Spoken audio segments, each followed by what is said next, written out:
type 1s out there. This is Dr. Jody coming to you live from Hawaii, and I'm here to talk about this important vitamin that can help improve our insulin sensitivity today. Yes, there is a vitamin that can improve our insulin sensitivity, so be sure to watch all of today's video to learn all about that. Perhaps you're just finding me. If so, welcome. Or maybe you've been following me since the end of March when I started these Facebook Lives to inspire all of us with type 1 in these interesting COVID times that we're living in.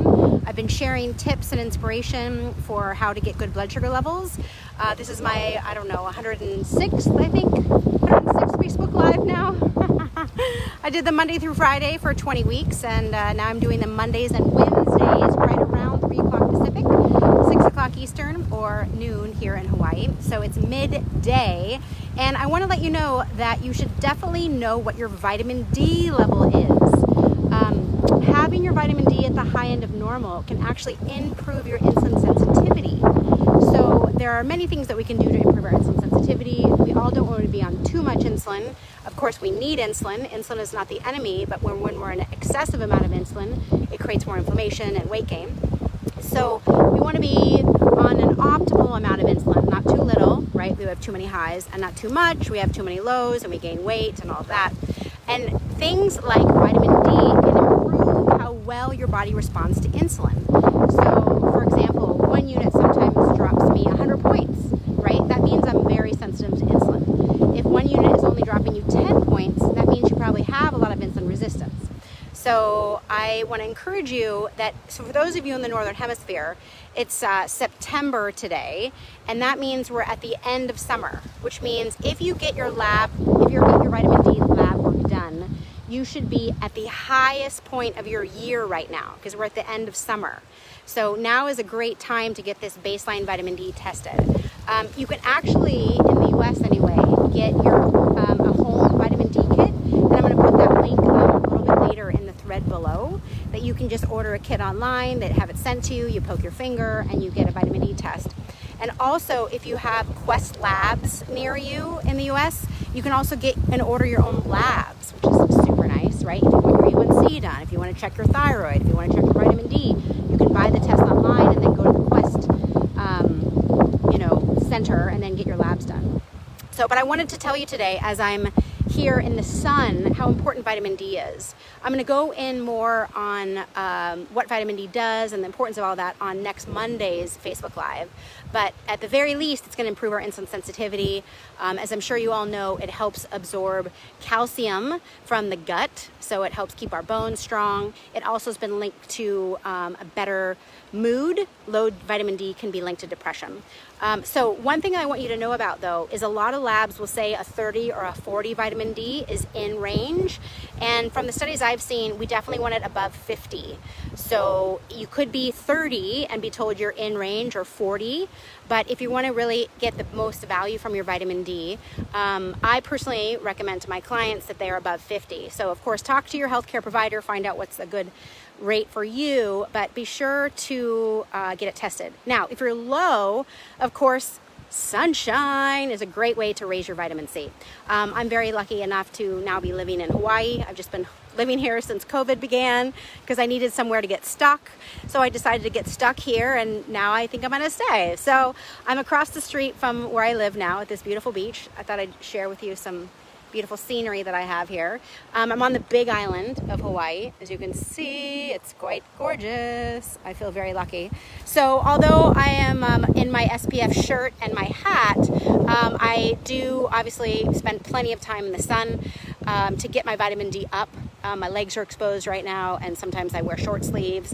But of course, you don't want too much sun, because that can cause skin cancer and sunburns and all that stuff. But if I just read a study that said 13 minutes of midday sun 3 times a week was enough to keep your vitamin D in a healthy range. So getting outside and getting vitamin D the natural way is really probably the best way.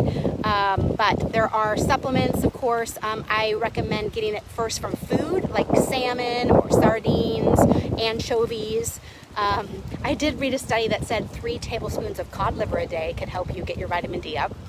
I don't know if any of you want to be taking 3 tablespoons of cod liver oil a day, but sun and food are really, as a holistic physician, are the priorities that I recommend. Supplements if you must, but why not get outside if you can, if you still have some sun.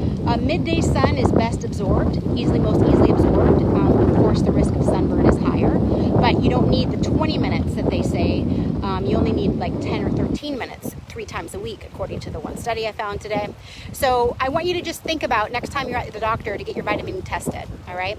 So this is Dr. Jody. I've had type 1 for 40 years. Oh, and I'm on my walk. So this is what I bring on my walk. I bring my Dex. Let's see how I'm doing. I was a little high earlier.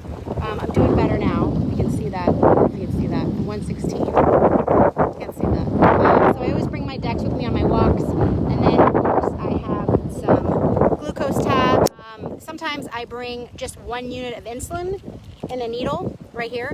So if I go high, I'm prepared. If I go low, I'm prepared. And if I need to know what my number is, I'm prepared. So that's all I need. And thanks for watching. I am here committed to helping type 1s finally get a healthy A1C, finally get the full toolbox of tools that you need to have relatively flat lines 24 hours a day, which are absolutely possible. I had somebody say yesterday that flat lines aren't possible, and I'm here to say they are. The unfortunate thing is many of us haven't received the training that we need to know how to get a flat line, right? We're fearful of lows, or we just don't know how to not be high. And I'm here to inspire you that all that is possible. So please reach out to your healthcare team and to get help, or that's why I'm here. If you want to learn more from me, you can check out my website. It's drjodynd.com. I love helping type 1s. I struggled for decades trying to figure out why I was high or why I was low, and how to figure out how to not go low with exercise. And now I've concentrated all the wisdom that I've gained in 40 years of living with type 1. And I just, I love handing it to you guys in little bite-sized Facebook Lives, to my patients that I work privately with on the phone and on Zoom, and my courses. So I'm here to inspire you. If you need inspiration, if you need education, please follow me. I'd love to be a source of inspiration for you. So I'll be back next Monday, right around 3 o'clock Pacific. We have a lot of comments coming in. It's hard to, let's see if I can read these. Chris, hi Chris. Chris is watching. John is watching. Sonia's back. Sonia, you're a what's the word I'm looking for? I see your name a lot. Yeah, Lori. I know Lori. How you doing, Lori? Also a common watcher. Darcy is watching. Paul is watching. Hi, Paul. Clifford. Hi, Clifford. Hi, Laura. Do you see children? Yes, absolutely. I work with parents all the time. And Erica is watching. All right. Hi, everybody. Thanks for watching. So, yes, I am Dr. Jody. I'm here to inspire you to have a healthy and happy life with type 1. Get your vitamin D checked. I'll put the link when I get back from my walk in the thread below for your home kit. And you guys have a great day. I'd love to hear from you. Go ahead and leave a comment below, and I'll see you on Monday. Let's see, more comments. Julie's watching. Jason, joining late. Hi, Jason. Rob, took a walk today and dropped to 47. Rob, there's only one thing that causes a low, and that's too much insulin. So you had insulin on board, and this is what I have a course called Mastering Your Blood Sugar with Exercise. So we've got to understand how to properly dose insulin, especially around exercise, to avoid those lows, right? Okay, Maureen is on. Hi, Maureen. And Eve just joining. Well, Eve, you can watch the recording, and Melissa is watching. We got so many great people. I hope you're enjoying the view today. It's a pretty nice view, I'd say. I feel very fortunate. I count my blessings every day. And I guess I just want to keep chatting with you guys today. I just don't even want to hang up. But I like to keep these short. So leave your comments below if you like this. Maureen says, love the view. I know. I'm so lucky, right? This is where I just swam with a turtle yesterday at lunchtime. That was pretty cool too. Okay, Jason, just took a walk to drop to great level after sitting for a while. CJ's watching. Hi, CJ. And Liz is watching. All right. So if you're coming on late, you can just, refresh the page and you can watch it from the beginning. But it's all about making sure your vitamin D is in a healthy range. I personally recommend above 50 for my patients. You can get that tested at your next lab or use a home kit. All right, I'll be back on Monday, everybody. Have a healthy and happy life. Have a healthy and happy weekend. And I just need to stop. I'm just blabbering today. I apologize. Have a great day, everybody. Have a great weekend. Bye for now.